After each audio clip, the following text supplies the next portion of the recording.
Kompas Petang kami lanjutkan, Saudara. Presiden Prabowo Subianto sudah tiba di Amerika Serikat. Prabowo akan menghadiri pertemuan perdana Board of Peace dan rencana penandatanganan tarif resiprokal dengan Presiden Amerika Serikat Donald Trump.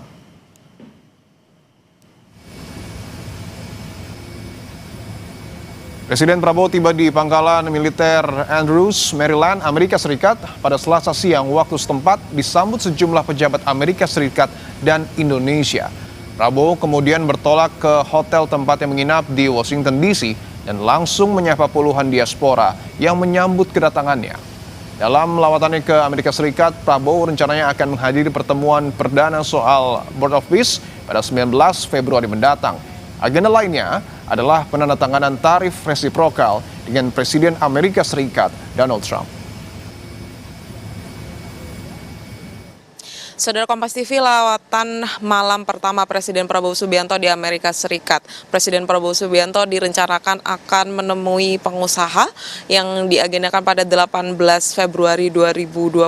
Apa yang akan dibicarakan? Tentu saja hubungan dagang antara Indonesia juga dengan Amerika Serikat dan beberapa sektor usaha yang kemudian menjadi komoditas paling strategis antara Indonesia dan juga Amerika Serikat.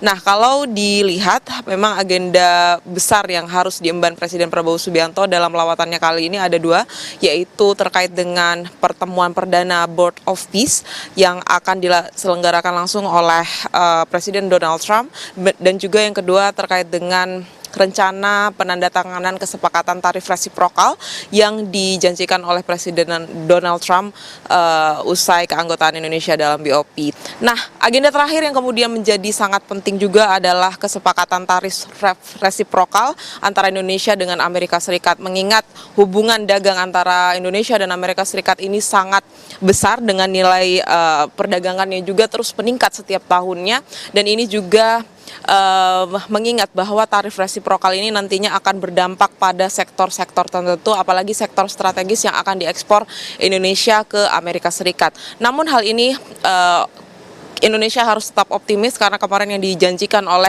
Menteri Koordinator Bidang Perekonomian Airlangga Hartarto sebagai salah satu negosiator yang menyebutkan bahwa memang sampai saat ini kesepakatannya adalah 19% dari terakhir negosiasi yang sudah dilakukan. Tetapi hal ini bisa saja berada di bawah angka tersebut atau bisa mencapai 0% untuk sektor-sektor tertentu yang kemudian sangat dibutuhkan oleh Amerika Serikat untuk kemudian dikabulkan begitu tarifnya oleh Presiden Donald Trump. Kita akan nantikan bersama apakah Presiden Prabowo Subianto akan membawa oleh-oleh segar untuk Indonesia dari lawatannya kali ini, atau justru negosiasinya akan semakin alot mengingat karakter dari Presiden Amerika Serikat Donald Trump. Alvania Rizky, Kompas TV, Washington DC.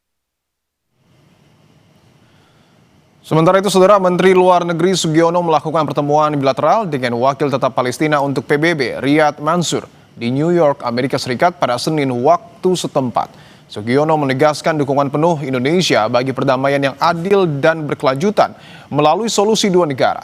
Sugiono juga menyampaikan rencana partisipasi Presiden Prabowo Subianto dalam pertemuan Dewan Perdamaian di Washington DC pekan ini bersama sejumlah pemimpin dunia.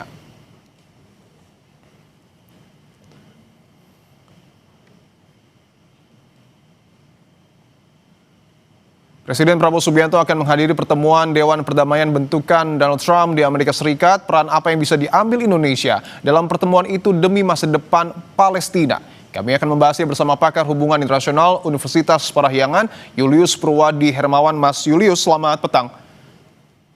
Selamat petang, Mas Dipo. Sehat-sehat. Mas Julius, saya ingin tanyakan langsung, bagaimana Anda membaca jalannya pertemuan perdana Board of Peace yang kemudian dihadiri oleh Presiden Prabowo Subianto nanti? Ya, ini akan menjadi saat yang sangat penting untuk Presiden Prabowo membuktikan bahwa benar Indonesia siap untuk memainkan peran yang vital. Peran vital itu seperti apa? Memastikan bahwa Board of Peace itu nanti tujuannya jelas untuk kemerdekaan Palestina, bukan untuk kepentingan yang lain.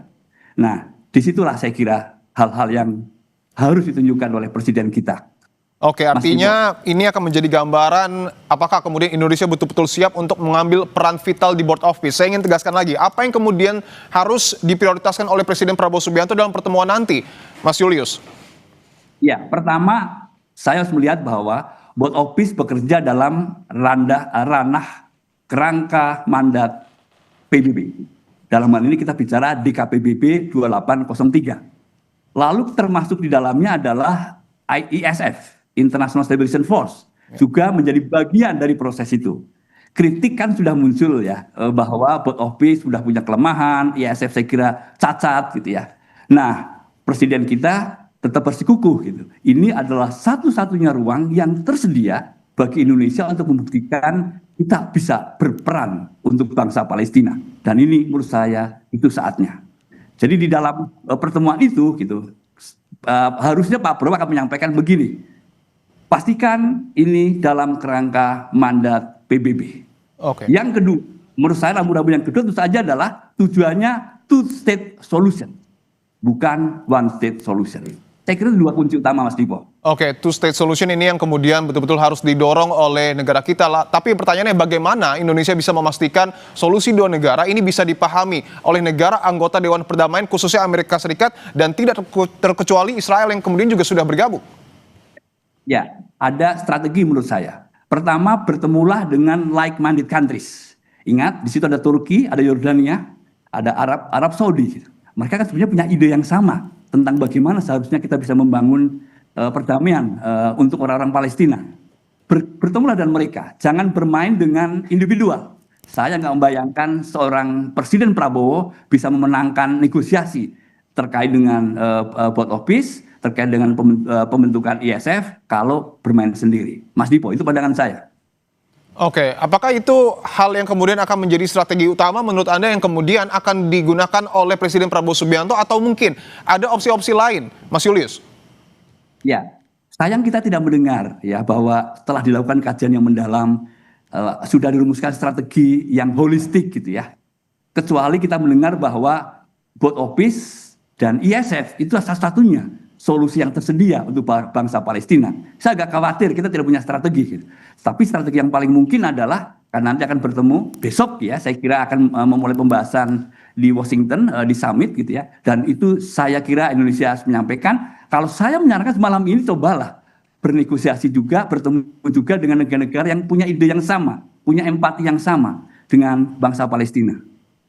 Oke, bahwa sebelumnya saya tidak bayangkan ada strategi yang lain gitu ya. Kecuali kita memanfaatkan pendekatan kita, hubungan personal Presiden Prabowo dengan Presiden Trump.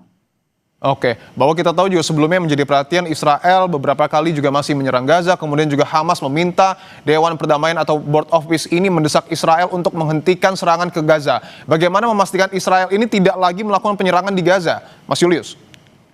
Nah, itu sulit ya, sangat sulit. Karena selama ini negosiasi sudah berlangsung, ada kesepakatan dan tidak ada yang permanen. Itu sangat sulit. Sehingga saya pribadi sangat skeptis ya. Pengiriman pasukan Indonesia yang 8.000 gitu, saya pernah sampaikan di dialog petang juga gitu. Itu akan mengubah situasi. Apalagi gitu ya, kesan Indonesia terburu-buru ya, mengirimkannya gitu. Nah, bayangan saya sebetulnya besok dengar dulu rencana dari Donald Trump, Presiden Amerika Serikat. Donald Trump sebagai chair dan Presiden Amerika Serikat sebagai anggota Board of Peace, ini saya kira sangat unik gitu ya. Dengar dulu apa rencananya gitu ya. Baru kemudian kita bisa menyampaikan Indonesia bisa apa, komitmen apa yang Indonesia berikan. Posisi ini kurang lebih sama dengan Arab Saudi. Arab Saudi juga sudah menyampaikan sangat jelas, belum bisa berkomitmen sampai mendengar dengan gamblang terus terang benderang gitu apa rencana Presiden Donald Trump terkait dengan Board of Peace dan proses selanjutnya. Oke, artinya penjelasan soal makna dari Board of Peace termasuk perannya terhadap Gaza ataupun Palestina ini harus betul-betul menjadi pembahasan yang diklirkan dalam pertemuan perdana ini, Mas Julius? Saya kira ya, dan itu tidak bisa ditawar. Dan kita hanya bisa menyampaikan komitmen kita kalau belak-belakan, kalau semuanya clear, transparan, visinya jelas, termasuk juga timeline-nya. Menurut saya itu dulu gitu ya, dan besok harusnya disepakati di situ gitu. Mas Dipo, saya sendiri jujur skeptis ya, saya harus sampaikan juga, bisa nggak Indonesia menyampaikan itu gitu, meminta itu gitu, clearance sesuatu yang transparan dari Presiden Donald Trump untuk apa sih sebetulnya rencana yang akan dilakukan terkait dengan rekonstruksi di Gaza. Oke, di sisi lain juga Menlu sudah bertemu dengan wakil tetap Palestina untuk PBB. Anda membacanya seperti apa pertemuan ini? Ya, wakil Palestina sangat jelas bahwa semua proses perdamaian di Palestina, termasuk di Gaza, itu harus dalam mandat PBB. Itu clear sekali gitu. Dan saya berharap pertemuan Menteri Luar Negeri kita dengan perwakilan dari Palestina itu juga clear, terang benderang. Dan seharusnya dengan saya, Pak Menli juga mencatat dengan baik, lalu kemudian besok akan disampaikan oleh Presiden kita bahwa ayo kita bicara sesuai dengan track multilateralisme. Mandat harus jelas. Mas Dipo. Oke, artinya tidak hanya BOP tetapi juga melalui PBB, Indonesia masih terus bisa bersuara untuk kemudian menyatakan sikapnya untuk mendukung Palestina. Ya, sayangnya sekarang jalurnya kan terpisah ya. Ya. BOP itu sendiri, lalu kemudian PBB terpisah gitu. Dalam hal ini saya bicara soal DKPBB. Dan Indonesia kan tidak menjadi anggota DKPBB, bukan anggota tidak tetap juga bukan gitu ya. Ya. Tetapi Indonesia bisa menyalurkan pandangannya kepada mereka yang sekarang ada duduk di DKPBB untuk proaktif segera menyampaikan pentingnya DKPBB menjadi proaktif dalam kasus pembentukan BOP yang tidak sesuai dengan mandat PBB. Oke, bahwa tentu menjadi menarik juga melihat dinamika politik yang ada di dunia saat ini. Apakah menurut Anda Dewan Perdamaian bisa memberikan solusi bagi Gaza dan tidak jadi alat kepentingan bagi negara tertentu, Mas Julius? Nah, itu yang saya khawatir betul ya, bahwa kalau kita membaca dari awal, BOP ini sepertinya lebih condong ada alat kepentingan.